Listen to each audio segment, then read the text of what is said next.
What's going on, everyone? We are roasting lots of different coffees today, but right now I'm working on Peru Suri Rey. It's one of our more popular coffees right now, and this roaster is a pretty popular roaster. It is the Mill City 1 kilogram gas roaster, and I want to do a roast along with you guys just so you can get an idea, if you're interested in this machine, what it's like to roast on this guy.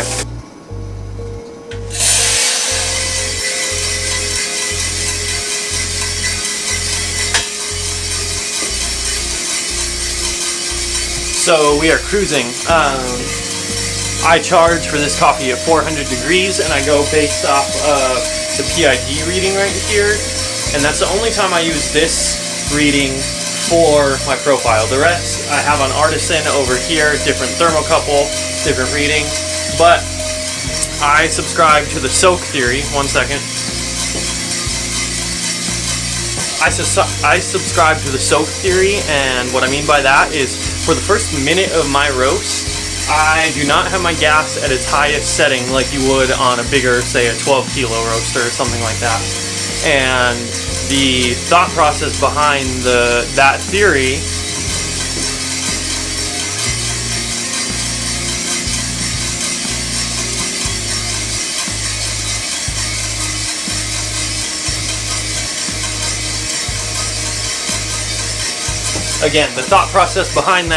is that you have this small roaster. It's a small batch of coffee, 2.2 pounds to be exact on this guy, and in that first phase of the roast, there's no moisture being released off of the bean or out of the bean as the temperature of the bean is raising to meet the temperature of the roaster, the turning point, etc. So the heat can penetrate the bean very easily on a small roaster like this because it's such a small batch. So you can back off the heat in that first minute so that your drum surface temperature is not too hot, and you're getting nice softer flavors, and you will still have a very well developed batch of coffee.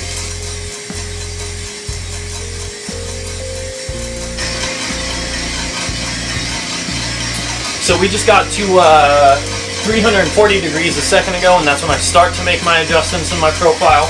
And then at 350, I make my only airflow adjustment, which gets me to my personal max airflow for this roaster.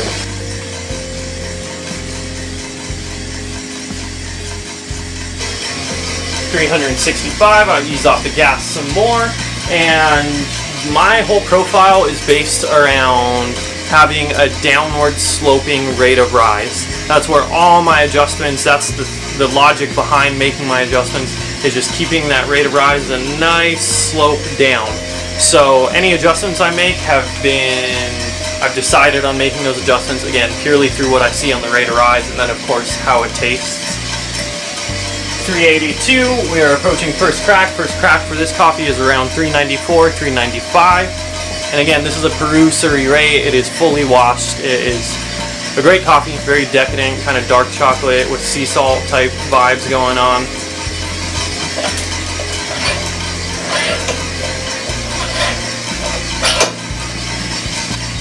So we are at 395, starting first crack right now.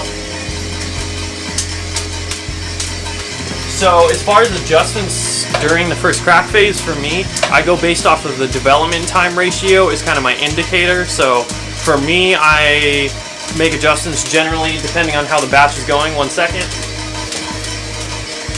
I make adjustments during first crack around 10%, 12%, and 15%, but this is all relative to how much what your development time is.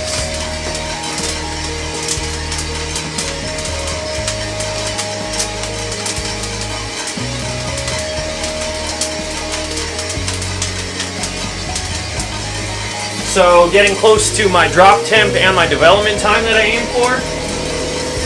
And at this point I'm all over the trier. And perfect. So about a smidge hotter than I would normally like to go, but that happens. I've done a few batches already. The roaster's running hot. Just got to ease off on my between batch protocol. Got to let the roaster cool down a little bit for the next batch. So I dropped that coffee at about 8 minutes and 50 seconds, 411 degrees. Now this is relative. This does not mean you need to drop your coffee at 8 minutes and 50 seconds and 411 degrees. I choose that because of what I have tasted on the cupping table. I'm still adjusting this Rwanda. It may change. Some people may think that this is a very fast batch, and I would not dispute that, but some people may say it's fast, which means underdeveloped. I will dispute that. You think about a sample roaster like a Probat BRZ, per se, 100 gram batch or something like that, you're dropping it before 8 minutes. It's a smaller amount of coffee. It does not take as long to penetrate all those different beans. So if you hear someone on a 12 kilo say, yeah, your batches should be 13 minutes, that's relative to what they're doing. If you're on this Mill City 1 kilo, I think with proper roasting techniques, you can get developed coffee under 10 minutes. Anyways, you guys, I am going to get back to roasting, and I hope this was helpful for you. I will do a full review about the Mill City 1 kilogram later this week, and let me come out right out the gates. I love this roaster, but more on that later. Have a great week. Please subscribe. @TylerPoop is my Instagram. @Tired Iced Coffee is where you can follow along, find all this coffee, and hope you guys have a great day, great week, whatever it is. Have a good one.